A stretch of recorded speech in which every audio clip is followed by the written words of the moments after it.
কি সন্দেহ নেই করতে। এটা বুঝাইয়া রাখ, আর আমি সামনে দেখতেছি কাস্টমারের বর্তমান বিকাল বেলা। ঠিক আছে ভাই, করতেছি। সামনে তুই অবস্থান আছে নাকি?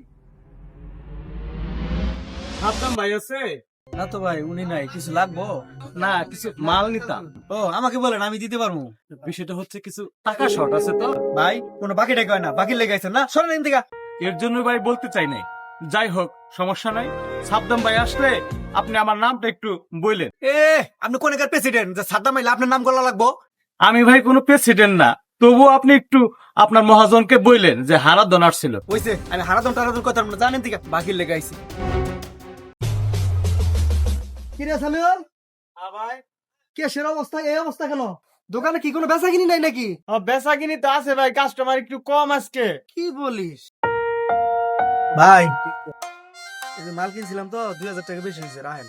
কিরে রুবেল, সামিউল বললো দোকানে কোনো বেচা কিনি নাই। আর বেচা কিনা কেমন করবো, যা দুই একটা কাস্টমার খালি কয় বাকি। একটা উঠাইছিল, কি জানি নামটা, ধারা। হারা ধরার ছিল? ও ভাই এরকমই নাম। তুই তারা কি বলছস? হেরা তো সেই লেভেল অপমান করে দিছি। তুই তো সব বলাস করে ফেলাইছ। ভাই কি হয়েছে? হাই হাই, আরে আমার তো এই জীবনে কিছুই ছিল না। আমি তো রাস্তার ফকির ছিলাম। আমার এই দোকান করার জন্য যত টাকা পয়সা লাগতো সব কিছুই হারাধন দিছে। আর তুই তার অপমান করে এখান থেকে তারাই দিছ।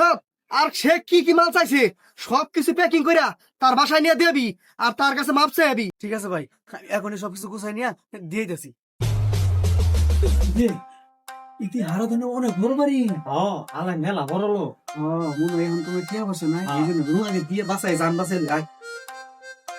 দাদা। আরে তোমরা সাবধানের দোকানের লোক না? জি দাদা, আমরা সাধারণ লোক, একটু নিচে নেমে আসেন। আসলে কি দাদা, আপনার নাসিন না, আপনার অনেক বেশি অপমান করে ফেলাইছি, আপনি ক্ষমা করে দেন দাদা প্লিজ। আরে না, ক্ষমার কোনো বিষয় না।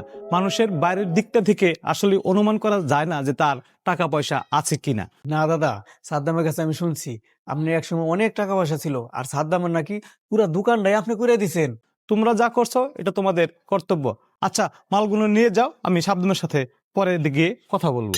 দাদা এই কথা আপনি কইেন না, যদি সাদ্দাম ভাই জানে যে আপনি মাল রাখেন না, তাহলে আপনার চাকরিটা থাকবো না দাদা। প্লিজ আপনাদের দিকে তাকে হইলো আপনি মালটি রেখে দেন দাদা।